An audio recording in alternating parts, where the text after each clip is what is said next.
What's up, YouTube? This is my GSXS-1000, and I just want to give you guys an overview of my bike on all the mods I've did. I'm just gonna go over everything, and I want you guys to tell me what you think of this bike. I'll also tell you what I think of the bike. All right. When I bought this bike, I got a really good deal on it. It wasn't the bike that I really wanted. I wanted the BMW S1000R, but my friend has that bike. I've ridden that bike. That's a phenomenal bike. But when I found out that this bike had the 2005 to 2008 Gsxs1000 engine in it, I was very interested because I had that bike and I know the engine in that bike is absolutely phenomenal. It's one of Suzuki's best engines that they've ever made, and they put it in this bike, but they just did a little some upgrades to that engine. And with that said, I'm just gonna go over this bike and once again tell me what you guys think. All right, let's go ahead and let's start with the protection. I went with TRex. They had a whole kit available on their website, so I just bought their whole kit. It was like $310 for the whole kit. I thought it was a great deal. I wanted to save a little money where I could, so I went ahead and went on with TRex. It came with the sliders, which are right here, the engine case covers all the way around. They came with protection for the front forks and the swing arm. They even threw in the spools for free, which was pretty cool. Let's check out the other side. Once again, the frame slider, engine case covers all the way around. And here's the protection for the forks. Since we're at the front, let's start with the radiator guard. I went with an Evotech radiator guard. There's a lot of radiator guards out there.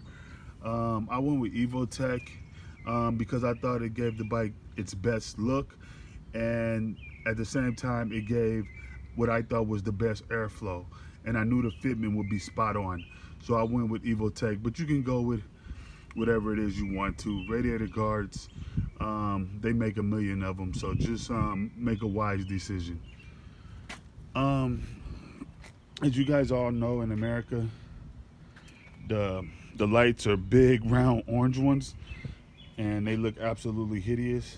So I went ahead and upgraded my lighting system, and I went with the LED Yoshimura front turn signals. They're really bright, great quality. The install was not that difficult at all. It just gives the bike a cleaner look. As you can see, they're just a nice fitment. I love Yoshimura products. They're very high-end products. They were expensive. As you guys know, Yoshimura products are usually all expensive.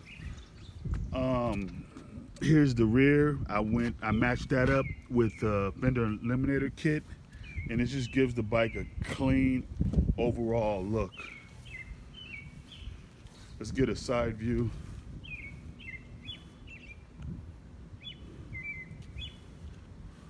So you can see that. All right, let's go with the levers now. I went with the Panzo Racing. There's a lot of companies out there make really good levers. I went with Panzo because I've had them before and I know they're great quality. A lot of racers use them. For the brake, I went with a shorty, and for the clutch, I went with a standard, or some people call it a long. Just my preference on that. I know my friend, he thinks it looks goofy to have a short and a long, but it's just the way I ride, because I usually do 2 fingers on here and 3 or 4 on the clutch, but that's just my preference. These mirrors, there were some eBay $30 mirrors. I just wanted to try them out, but to my surprise, they were pretty good for $30, which was shocking. Just to give it a cleaner look. I like the way it looks now. Let's see what else. Oh, the let's go with the steering damper.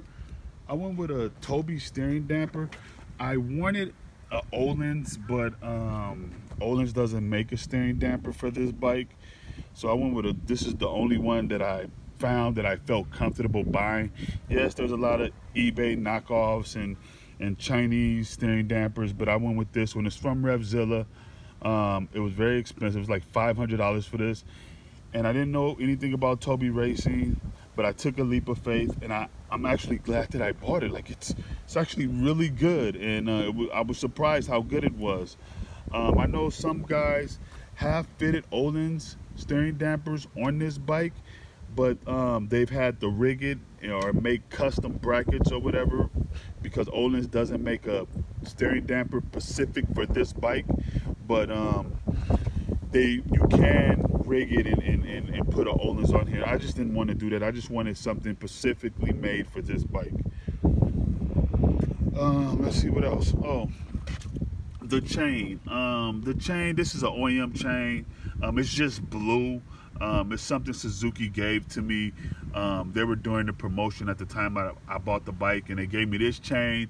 They gave me a seat cowl that I didn't put on there, and they gave me a windscreen that I haven't put on there. I didn't put the windscreen on here because you actually have to drill 2 holes in the fairings right here, and I just didn't feel comfortable doing that. Because what if I didn't like it? And once you drill holes in your fairings, you can't go back from that. I may do it down the road, but as of right now, I just didn't want to drill holes in my fairings. What else? Okay, to get to the inside of the bike, I have a BMC race air filter in here, and there's a modification done to the Airbox that just helped it flow more air. It was something that was recommended to me by the guy who flashed my ECU. He recommended that I take there's a piece at the bottom of your Airbox that restricts the flow of air. I don't know why Suzuki put that in there, but they did, and it takes 6 screws, and you can take that piece out, and it's just, you get unrestricted airflow. So I was able to do that, and that actually helped the bike out a lot. It gave it just so much more airflow. I did have a custom map done through a Power Commander, which is, hold on, let me show you what I have set up in here. Hold on one second, let me see if I can get this open with one hand. Hold on. Alright, as you can see, I have the Power Commander right there, with the custom map done by Redline Performance. They did a tremendous job with the on-off throttle. When I took the bike to them, I told them that was the #1 thing I wanted taken care of on this bike, was the on and off throttle snatchiness, because as everyone knows, this bike has that. Every magazine video that does a review on this bike, everyone talks about it, and it's real, and it was a problem for me. The way I ride in the twisties, I ride very fast technical twisties, and it was an issue for me. But Redline Performance, they took care of that for me. They smoothed it all out for me, and I'm very happy with the results. But I will say it's not perfect, but it is really good. I say it's about 85 to 90% better than what it was off the dealer room floor. Okay. What else? Let's go with the exhaust system. I went with a full Yoshimura exhaust. This is the one from Japan. It's very expensive. It took about 6.5 weeks to get here from the date of order, but it was very well worth it. I know a lot of people are going with Earl headers with whatever can they choose. They're putting all type of exhaust cans on their Earl headers, but I thought about going that route to save a little money, but like I said, I love Yoshimura. I love the way this exhaust looks. It's absolutely beautiful. And the fitment was important. That's the one thing about me, because I do all my own work on my bike, and I've had trouble at times with fitments with certain companies. The fitment isn't perfect, and you gotta spend a lot of time trying to get the component on your bike, and I just hate that. So I went with Yoshimura because I knew it would be an exact fitment and everything would be perfect, and it was. And thank you to Yoshimura, because this thing is a beast, especially when you open it up. I had a guy tell me it's the best sounding bike he's ever heard, and he's a racer, so that says a lot to me. My favorite mod on the bike is this right here. This right here. It's a Translogic, a teleshift quick shifter, and it's absolutely amazing on this bike. It is phenomenal. It's like, I've ridden a lot of bikes with stock quick shifters and high-end bikes, and this bike, this quick shifter is better than high-end, and I'm talking about the very top of motorcycle quick shifters. This bike is better than a lot of those quick shifters. It's the way Translogic does their quick shifter. They cut the ignition coil, but that's not what makes it special.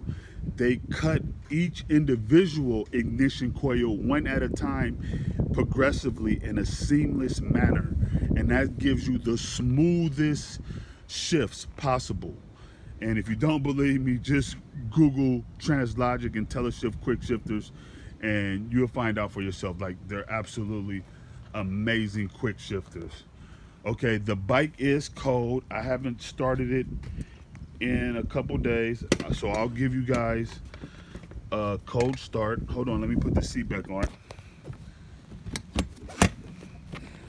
You guys will get a cold start, and I'll let it idle for a little bit, and you guys can tell me what you think.